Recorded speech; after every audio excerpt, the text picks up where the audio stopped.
The Young and the Restless spoilers next week, September 8th to September 12th, 2025. Daniel Romalotti wandered into Chancellor Park with his guitar slung casually over his shoulder, the September breeze brushing across his face, carrying with it a sense of nostalgia he could never quite shake. This park had become something of a second home for him over the past few months, a place where his creativity seemed to flow more freely than in the cluttered rooms of the Abbott or Newman estates. Waiting for him under the shade of a wide oak tree was Tessa Porter, her own guitar resting in her lap, fingers idly strumming as she hummed softly to herself. The two had built an unexpected rhythm together, meeting here, playing music, allowing their shared passion to smooth over the jagged edges of their complicated personal lives. On this particular afternoon, the energy between them felt charged, heightened by the intimacy of collaboration. Daniel began tuning his guitar, his eyes locking with hers in a moment of quiet understanding. They started to play, their chords blending seamlessly, and Tessa's voice carried through the air with a raw sincerity that made Daniel's heart throb. They were working on a song Daniel had carefully crafted with the intention of playing it for his father, Danny Romalotti, a man whose shadow he had long struggled to step out from. As Tessa complimented him on the beauty of the melody and lyrics, Daniel felt a flicker of warmth that had nothing to do with the sun overhead. She spoke with genuine admiration, telling him how eager she was to see Danny's face when he heard his son's heartfelt performance. Daniel, in return, deflected modestly, praising her for transforming his rough ideas into something beautiful. Yet beneath his words lingered something deeper, an unspoken acknowledgement of the bond forming between them. Their fingers brushed as they adjusted their instruments, and that simple touch carried an intimacy neither could deny. The atmosphere in Chancellor Park became a cocoon, their music pulling them closer until the lines between friendship and something more blurred dangerously. Tessa's laughter rang out, soft and unguarded, and Daniel found himself watching her with a tenderness that stirred guilt and longing in equal measure. She was married, her life entangled with Mariah, yet the undeniable electricity between them simmered just beneath the surface. It was the kind of connection soap opera fate thrived on slow burn that promised upheaval when it finally ignited. Meanwhile, across Genoa City, another storm was brewing, one that would entangle Clare Newman and Holden Novak in its grip. Clare, still wrestling with her own tangled emotions and precarious secrets, cornered Holden in a quiet moment and pressed him with a question that carried the weight of 1,000 unspoken truths. She wanted to know where his loyalties truly lay. Was he protecting Audra Charles out of genuine allegiance, or was he shielding himself from exposure? The sharpness in her tone revealed just how desperate she was for clarity. Holden, usually guarded and enigmatic, stiffened under her gaze. Clare pushed harder, her words cutting through the veneer of composure he tried to maintain. If he was aligning himself with Audra, then he was making himself her enemy. And Clare needed to know if the man she had once trusted even shared moments of forbidden intimacy with was now a threat to her carefully constructed facade. Her intensity was born of fear and determination. With Kyle suspicious, her pregnancy hanging by a thread of lies, and Audra weaving her own dangerous schemes, Clare could not afford Holden's silence. She accused him of hiding behind half-truths, suggesting that his refusal to come clean was less about loyalty and more about self-preservation. Holden's eyes flickered, betraying the inner conflict he worked so hard to conceal. His feelings for Clare complicated everything, but he also knew that Audra had ways of pulling strings no one else could see. Clare demanded answers, reminding him that every choice he made would have consequence not just for him, but for her, for Kyle, and for the future she was desperately trying to salvage. Thus, Genoa City found itself on the brink of yet another web of betrayal, love, and dangerous secrets. In one corner, Daniel and Tessa's music carried the sweet promise of something forbidden, a melody that could unravel marriages and loyalties alike. In another, Clare and Holden's confrontation foreshadowed the unraveling of lies that had already pushed Kyle to the edge. As these threads wove together, The stage was set for explosive revelations, proving once again that in the young and the restless, moments of tenderness were always only a breath away from destruction. The silence in Claire's living room was suffocating as Holden finally broke the wall she had been hammering against. His voice was low, deliberate, heavy with the kind of weight that could topple everything. He spoke of Los Angeles, of nights he wished he could forget, of moments tangled with Audra Charles that had been less about passion and more about survival. He told her it hadn't been legal, that whatever Fawade Audra had built during that period was stitched together with crimes and lies so deep that even he had trouble sleeping. Claire's heart pounded as she listened, her mind racing with what he wasn't saying outright. She pressed him harder, demanding to know whether he was trying to shield Audra from exposure, or if his silence was a shield for himself. The sharpness of her question pierced through his calm Fawade, and Holden's eyes flickered with the unease of a man who knew he was standing on dangerous ground. "If you knew the truth about what happened," he said carefully, his gaze locking onto hers, "I fear it would change the way you see me forever." Those words landed like a blow. Claire's breath hitched, because they carried not only confession, but also a warning. Whatever had transpired in Los Angeles was not something as simple as a misguided affair or a bad deal gone wrong. It was darker, messier, something that could unravel not only Holden's life, but anyone connected to him. She leaned closer, her desperation crackling in the air, whispering for him to tell her everything. But Holden remained silent, the kind of silence that screamed louder than any words, and Claire felt her world tilt again, caught between suspicion, fear, and a reluctant pull toward a man she knew she could neither trust nor stay away from.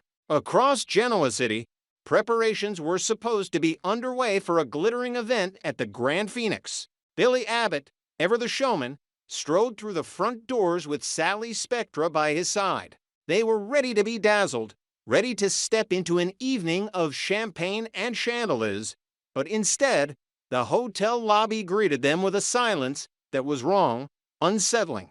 The grand decorations Sally expected were nowhere to be seen. No flowers, no banners, no staff bustling about to prepare the guests. The emptiness made the hairs on her arms rise, and she turned to Billy with unease etched across her face. "Where is everyone?" she whispered, her voice cutting through the hollow space. Then a voice, smooth and dangerous, broke the stillness. "Evening," Kane Ashby said, seated at the bar with a glass of whiskey in hand, his posture casual, his smile anything but. He raised his glass slightly in mock greeting, his eyes glinting with the kind of trouble Billy had spent years trying to avoid. "I'm glad you both came," Kane continued, his words carrying a quiet menace. "I was beginning to think I'd be drinking alone." Sally froze, glancing at Billy with confusion and rising dread. The event was clearly no party. It was a setup, a trap draped in silence and danger. Billy's jaw tightened as he stepped protectively in front of Sally, his eyes narrowing at Kane. The former conman's reputation spoke for itself, and the fact that he had orchestrated this moment was enough to make Billy's instincts scream. Sally's earlier complaint about the missing decorations now seemed painfully naive. The true decoration of the evening was tension, painted thick across every surface of the room. Kane swirled his drink, watching them with a predator's patience. What had he done? What game was he playing this time? His reappearance at such a crucial moment for the Abbotts, the Newmans, and the Spectras could not be coincidence. Whatever had happened in Los Angeles between Holden and Audra, whatever Clare was desperately trying to uncover, Kane's presence at the bar tied another knot in Genoa City's ever-tightening web of deceit. Billy could sense if this was no casual drink. Kane had set the stage, and now everyone else was walking into his performance without a script. Victor Newman had seen generations of lies, betrayals, and desperate love affairs unravel in Genoa City. But as he sat across from Clare Newman, he found himself watching a young woman torn apart not by simple jealousy or ambition, but by the kind of gnawing suspicion that could destroy the fragile foundation of any relationship. She had come to him looking for answers, her voice trembling as she questioned Kyle's sincerity, his intentions, and the future he claimed to want with her. For all of Claire's doubts, Victor surprised her by acknowledging that her fears were not unfounded. He admitted in his low, commanding tone that every question she asked, every worry that haunted her heart, was justified. She had every reason to feel cornered by uncertainty. Yet, what Claire did not expect was the way Victor shifted the conversation. Instead of dismissing Kyle, instead of feeding her suspicions, he defended the man who had asked for her hand. Victor told her that Kyle had faced more trials than most young men his age, that he had shown strength and perseverance in the face of betrayal, family wars, and heartbreak. Most of all, Victor insisted that Kyle's love for her was real. The words hung in the air like a challenge and a comfort all at once. Claire blinked, torn between gratitude for Victor's unusual warmth and frustration at his evasiveness. When Victor mentioned, almost casually, the existence of an agreementsome kind of arrangement he had struck with Kyle, her pulse quickened. What deal had Kyle made with her grandfather? Why had he never mentioned it? Her suspicions sharpened into fresh anger. She pressed him, her voice rising, demanding details. But Victor, master of secrets, leaned back and remained deliberately vague. He would not betray Kyle's trust, nor would he arm Claire with information that could weaponize her doubts further. He admitted only that Kyle had not entered into the agreement to manipulate her or win her approval, but to stand on his own merit. Kyle had not flaunted it because it was not meant to impress, it was meant to prove his character in Victor's eyes. For the first time, Claire saw something unexpected in Victor's expression: respect. He approved of Kyle not because Kyle was an abbot or because of business politics, but because the young man had shown grit. Still, Victor refused to spell out the details of the contract.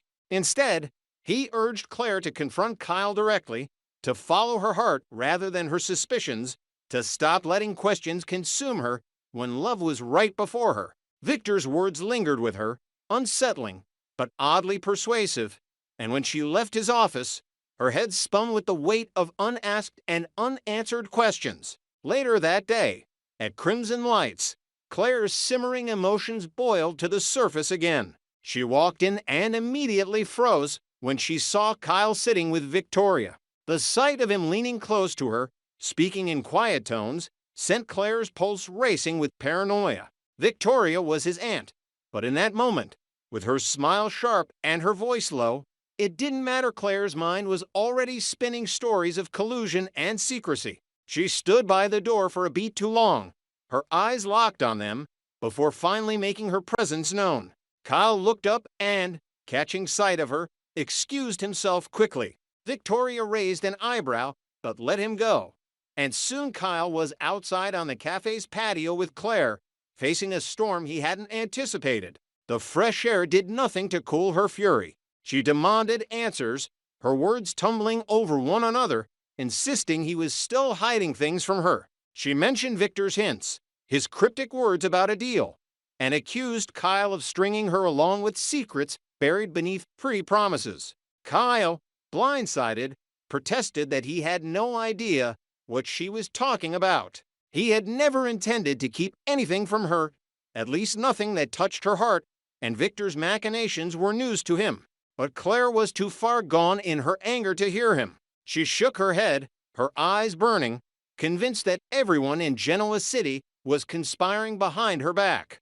Kyle reached for her hand, desperate to ground her, but she pulled away. He told her the truth, as he knew it, that his love was real, that he had nothing to gain from deceiving her, but the more he pleaded, the more she recoiled, her mind echoing with the sound of Victor's refusal to disclose the terms of that mysterious agreement. She could not shake the sense that Kyle was still tangled in some Newman game, that his proposal and his devotion came with strings she had not been allowed to see. And so, the patio of Crimson Lights became another battlefield, with Kyle bewildered by accusations he could not refute, and Claire consumed by doubts she could not silence. In the end, the conversation left them both raw and frustrated, Kyle confused at being painted as a liar, and Claire angry that she still felt trapped in the dark. She left him standing alone under the fading afternoon sun, the ring on her finger heavier than ever, a symbol not of promise,